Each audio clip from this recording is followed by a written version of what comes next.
É a esperança de qualquer empresa chegar a uma situação de confiança e crescimento sustentável, mas nesta altura de crise é cada vez mais difícil mantermos-nos na direção certa. Para muitos empresários há um risco de colapso dos negócios, o fantasma da insolvência a pairar.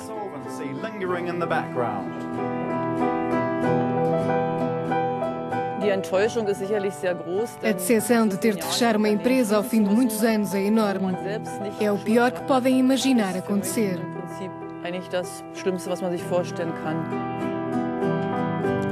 Em todo o lado, os Estados enfrentam o mesmo dilema. Como devem ser tratados os casos de insolvência? Qual é a forma mais justa de defender os interesses de todos os envolvidos? Muitos dizem que os nascimentos e mortes de empresas são algo normal nesta era do mercado livre.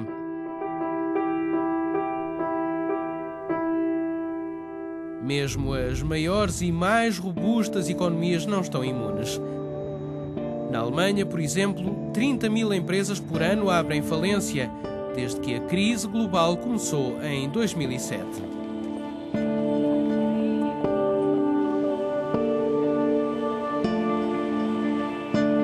Em Berlim encontramos uma mulher cuja empresa de construção abriu falência em outubro, o que deixou obras inacabadas como estas instalações desportivas. A falência não se deveu à falta de clientes. Todos os clientes eram entidades públicas. O problema foram os atrasos nos pagamentos. A bancarrota deixou vários subempreiteiros também em maus lençóis.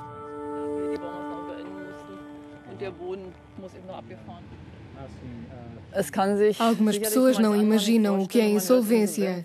Para a empresa é um grande golpe. O negócio existia há 9 anos e, olhando para o trabalho e os projetos que fizemos, podemos dizer que fizemos um bom trabalho. Mesmo agora, custa-me acreditar que tivemos de declarar insolvência ao fim de 9 anos por causa de dificuldades com os pagamentos. Sabine diz que as circunstâncias em que a empresa faliu lhe deram uma mágoa que vai ficar por muito tempo. Por ela, mas também pelos empregados. Para os empregados da minha empresa, tinha 10 empregados ao todo. Foi uma mudança dolorosa nas vidas deles e das famílias. Perderam o trabalho de um dia para o outro. Para mim também é muito difícil. Tenho 3 filhos.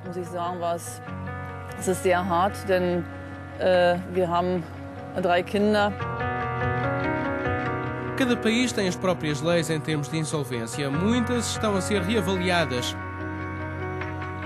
As regras europeias adotadas em 2000 estão também a ser revistas. Aplicam-se quando um negócio falido tem ativos ou credores em mais que um Estado-membro. O regulamento, que se aplica também às insolvências privadas, foi criado para haver uma melhor coordenação.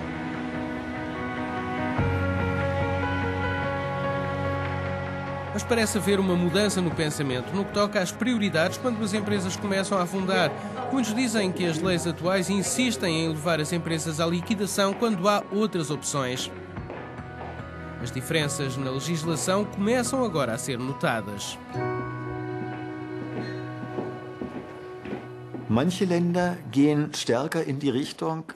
Alguns países colocam uma maior ênfase em salvar e reestruturar as empresas para trazê-las de volta aos negócios.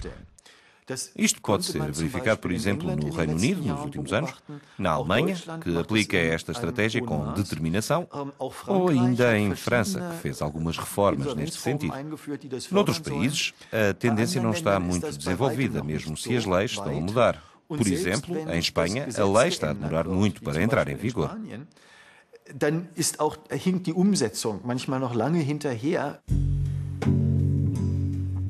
Os peritos dizem que esta reforma é ainda mais urgente agora, com a crise e com o impacto que as medidas de austeridade estão a ter nas empresas. Quem trata com insolvências diz que muitas vezes o impacto humano é esquecido. As estatísticas podem surpreender. Todos os anos na União Europeia 220.000 empresas abrem falência e estima-se que isso faça perder 1,5 milhão de postos de trabalho.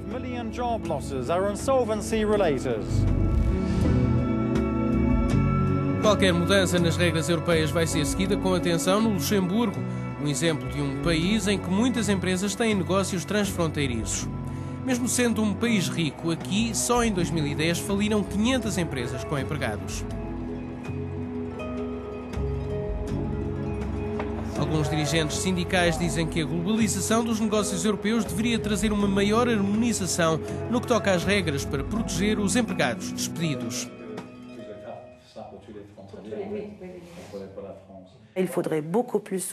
Estas pessoas devem ser mais ajudadas, mais seguidas. Devemos ajudá-las com as questões administrativas, em vez de as deixar sozinhas.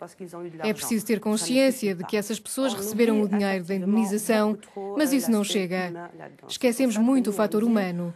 Por isso dizemos que é melhor prevenir e criar sistemas que nos permitam agir antes que haja uma falência.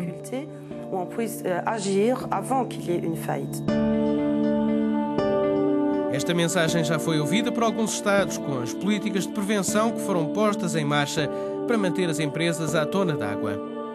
Há também novas medidas para que as empresas falidas possam ter uma nova oportunidade. Mas a abordagem continua a ser muito diferente de país para país. A Europa está focada na coordenação das insolvências e não na harmonização das leis nacionais. Pode, no futuro, haver uma abordagem mais coordenada?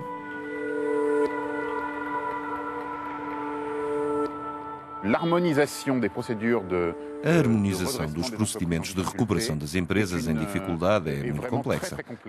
Toca muitas áreas do direito. Talvez seja possível fazê-la dentro de 20 anos, aproximadamente, mas a curto prazo parece pouco realista. A única hipótese é que haja mais harmonização em alguns setores, como, por exemplo, a proteção dos empregados.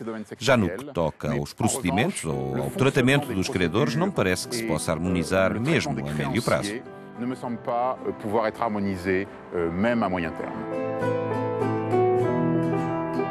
Por enquanto, não parece haver dúvidas de que a atitude em relação às falências está a mudar e os políticos querem que as leis reflitam essa mudança. Mas encorajar o empreendedorismo, a tomada de risco por parte dos empresários e, ao mesmo tempo, a proteção dos trabalhadores é um equilíbrio delicado.